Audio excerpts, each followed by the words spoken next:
So hey everybody, how's it going? In this video I want to do something a little bit different. I'm behind the mic here because I want to focus on some data, some exciting new data from the New York Times. Now on this screen you're seeing a map, and this map represents where the donors, in terms of individual donors, are located for each of the main Democratic Party candidates for president. And as you can see, there's a lot of blue, and it's Bernie Sanders blue. So this is important because it shows that in red states and in blue states and in purple states, in some rural areas but also urban areas, Sanders is out fundraising in terms of individual donors pretty much everybody else. And only in some isolated areas, usually around the home front for some of these candidates like O'Rourke and Bullock and Klobuchar and Buttigieg and Biden, are they, outraising Bernie in terms of individual donors. For example, Beto O'Rourke in Texas has the most donors through pretty much the whole state. Klobuchar in Minnesota has, the most donors. Buttigieg in and around the town in which he's mayor in Indiana has, a good amount of donors. But beyond that, it's Bernie Sanders pretty much everywhere. This map is a bit of an alternative history, if you will, where it's like if you exclude Bernie Sanders, where are people fundraising the most? And what you see is that Elizabeth Warren and Joe Biden really expand a lot of their support. They're really the two other national candidates in terms of fundraising.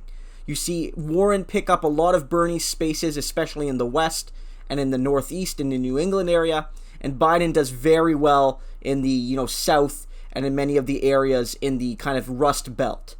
In essence, then, what you see is the continued regional strength of Bullock and Klobuchar and Buttigieg and O'Rourke, and then you add in the regional support of Harris and Inslee, who are kind of crowded out by Bernie even in their home states, but then you demonstrate that the other two national candidates are clearly Warren and Biden.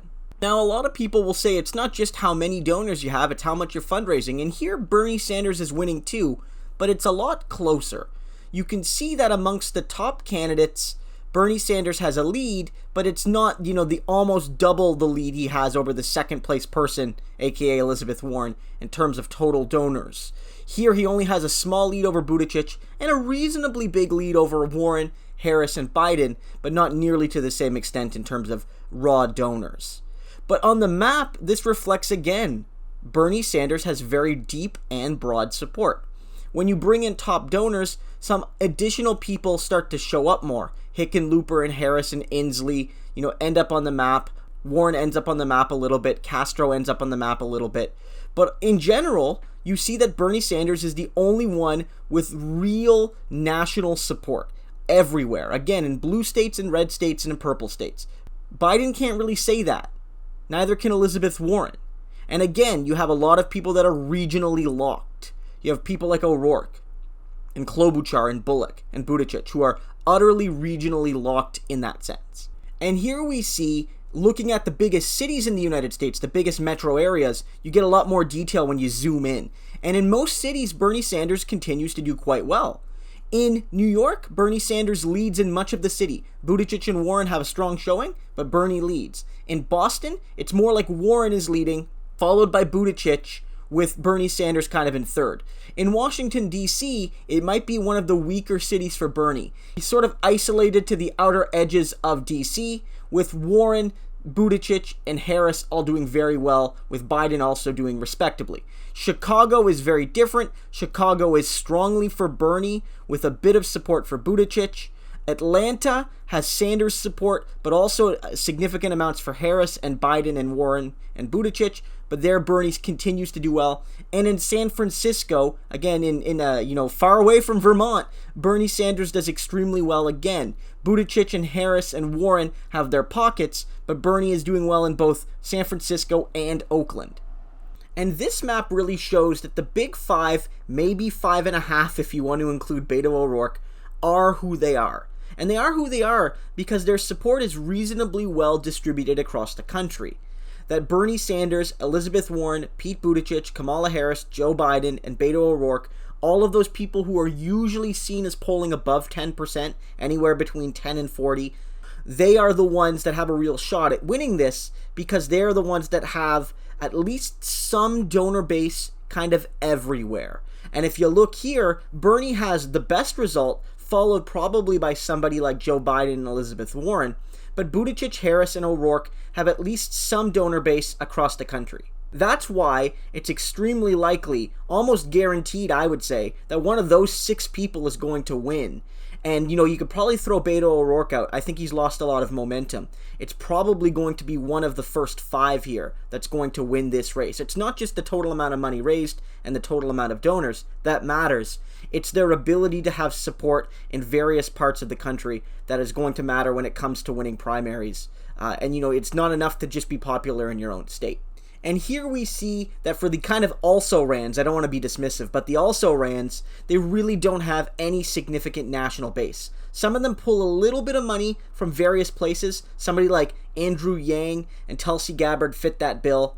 But the rest are sort of either just very, very low in their overall donations, or they're very, very clustered in a certain area. So Klobuchar is a good example of that, and Jay Inslee to a certain degree is an example of that, and even Julian Castro is an example of that. They have a decent amount of overall donations, but it's too clustered. Amy Klobuchar is getting almost the entirety of her money from Minnesota, and so it doesn't matter in that sense that, she's done pretty well at $9 million overall, putting her ahead of pretty much all the other also-rans if her support is so concentrated in one state. So what does this all mean, you might be asking? Sure, it shows that Bernie Sanders has the most donors and has raised the most money. It's obviously a good sign, and it certainly is a good sign. But this data is important because one of the narratives from a lot of centrist Democrats has been that people like Bernie Sanders or people like Ocasio-Cortez or, the squad broadly defined, they don't actually speak for regular Americans. They don't speak for the people outside of the liberal bastions in, New York and Chicago and other big cities and the college towns and what have you. They don't speak for regular Midwest people, quote unquote, whatever that even means. But as we see, Bernie Sanders, when you add it all up, in terms of donors especially, but even when you add up money, has support sort of everywhere. He beats people like Joe Biden in much of the individual counties. I think this bodes well for Bernie, because many see his vision as radically left-wing, but the reality is he speaks to regular people in a way politicians haven't in a very, very long time, Republican or Democrat. And I think this is great data for a Bernie Sanders supporter that wants to challenge the narrative that Bernie's support would be overwhelmingly clustered in traditional blue states. I say that this shows that maybe more than anybody else, Bernie Sanders has the potential to energize people in red and purple states in this race. So guys, I hope you enjoyed this video. If you did, I would appreciate if you like, comment, and subscribe. Also consider supporting me on Patreon. It'll help to bring more quality and quantity of content to this channel, and it'll also help to amplify a voice that covers both Canadian and American politics here on YouTube, which is a relative rarity. So guys, have a good one, and I'll see you in the next video.